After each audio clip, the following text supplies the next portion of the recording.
Ya, langsung aja nih deh videonya.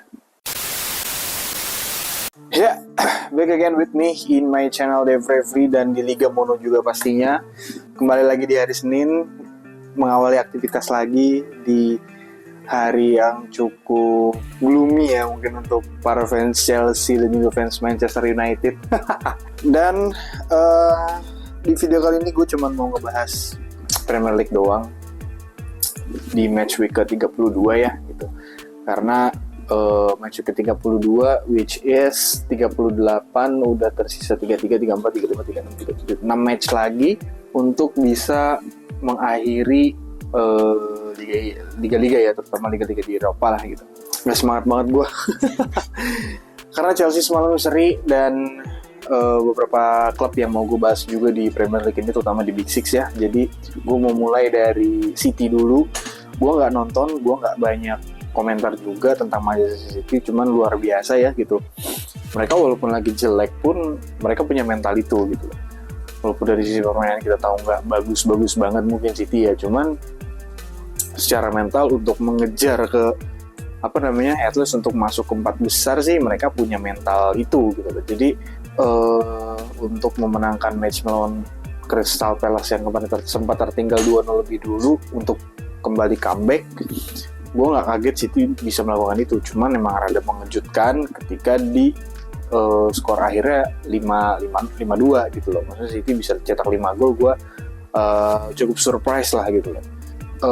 Nextnya ada Arsenal Brentford ya, derby London. Kalau kemarin Chelsea bisa menahan seri Brentford di kandangnya Brentford, sekarang Arsenal di Emirates harus melan hasil imbang ya gitu. Ya kelihatan banget lah gitu, maksudnya Arsenal di sini bakal menjadi tim yang akan menjadi tim yang tidak akan memenangkan apa-apa ya gitu kalau gue bilang.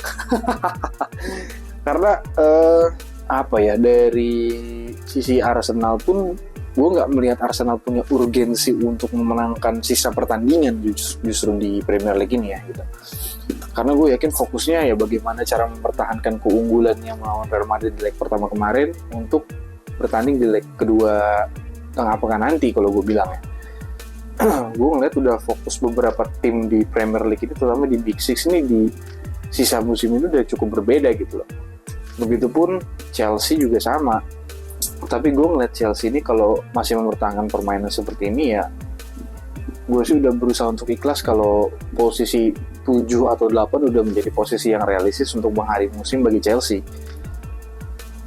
Itu sih, jadi untuk para fans Chelsea gue hanya mengingatkan, gue gak tahu apa yang lagi dieksperimenin oleh Enzo Maresca.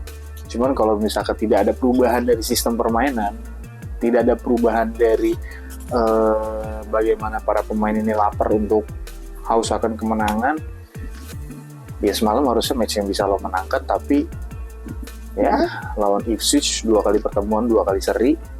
Dan di Ipswich kalah Omari Hutchinson ya, di Ipswich kalah, di sini seri, lu nggak bisa menang Ipswich, sangat memalukan ya kalau menurut gue. Jadi ya itulah, lo punya kesempatan besar untuk ngejar Nottingham Forest yang kemarin habis kalah, tapi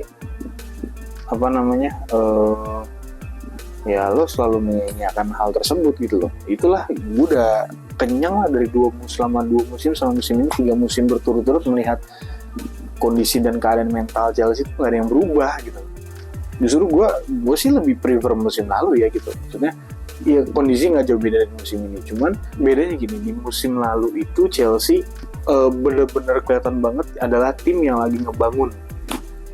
Dan ketika di 7 atau 8 match terakhir bersama Pochettino itu, Chelsea memiliki urgensi untuk memenangkan semua match di sisa laga, karena mereka tahu mereka nggak main di mana-mana, masuk ke final Carabao Cup juga kalau gue nggak salah. Jadi banyak yang diperjuangkan lah gitu, walaupun berakhir di Conference League. Tetapi at least di beberapa game terakhir Chelsea sudah menunjukkan bahwa mereka dari sistem permainan, dari mereka cara cetak gol dan cara untuk menang udah tahu nih kayak gimana. Itu yang membuat para fans tuh optimis waktu itu kalau misalkan Pochettino diterusin ya kita bisa optimis masuk ke 4 besar nih. Masuklah musim ini Pochettino diganti Enzo Maresca. Baru pertama musim ya cukup menjanjikan gitu loh. Cukup menjanjikan bahwa nggak ada yang aneh lah, nggak ada yang apa lah gitu loh.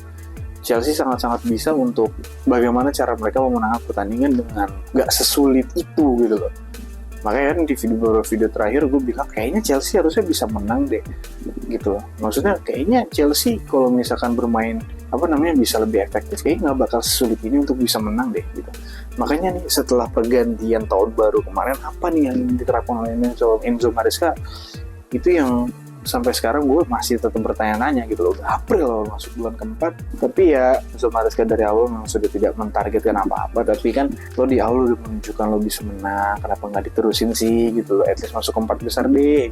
Itu sih salah satu kritikan besar gue terhadap Enzo Maresca di Chelsea ya gitu. Posisi 4 besar sama juara Conference League kan ya itu memang target dari gue pribadi gitu loh. Cuman kan melihat kondisi itu ya cukup realistis untuk bisa digapai lah. Apalagi lo dibukain jalan sama Arsenal menangkan match melawan Real Madrid kemarin, slotnya jadi bertambah untuk Liga Champions musim depan. Siapa yang nggak mau? Makanya kalau ke Aston Villa, Newcastle, mereka tuh memiliki tujuan dan kepentingan itu untuk bisa bermain di sana gitu. Ya mungkin Enzo Maresca ingin menunjukkan kepada manajemen apa proses yang sebenarnya itu mungkin ya gitu. Bermain dari bawah, dari Conference League, bisa juara di Conference League, di Liga juga nggak ngoyo-ngoyo. Terus nanti ketika dapat suntikan pemain-pemain lagi, semoga pemain yang Enzo Maresca inginkan untuk bisa menerapkan sistem yang diinginkan juga di musim depan, sehingga Enzo Maresca di musim depan bisa lebih fokus lagi lah untuk bersaing di berbagai kompetisi lagi.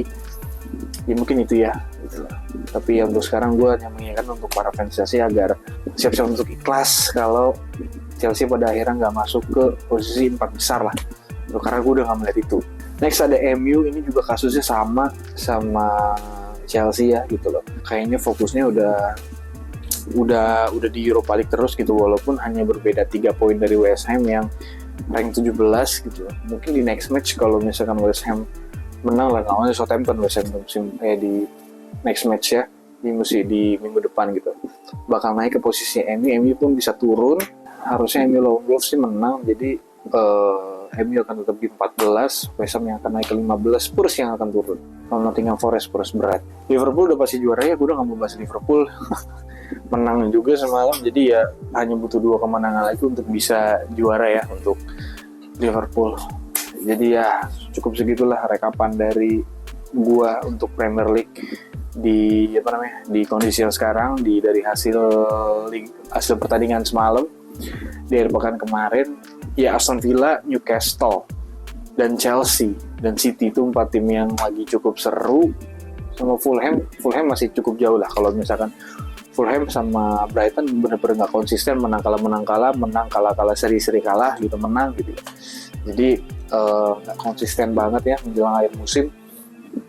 Dan ya 3 persaingan di rank 3, mungkin bisa gue bilang rank 3 sampai rank 7 masih cukup seru lah, karena gapnya cuma 6 poin lah paling jauh. Jadi oke, udah 10 menit, segitu dulu video dari gue. Nanti kemungkinan di Rabu semoga gue bisa bangun lagi kayak minggu kemarin untuk nonton pertandingan di Liga Champions, terutama match Arsenal sama Real Madrid. Itu penting banget tuh untuk Liga Inggris.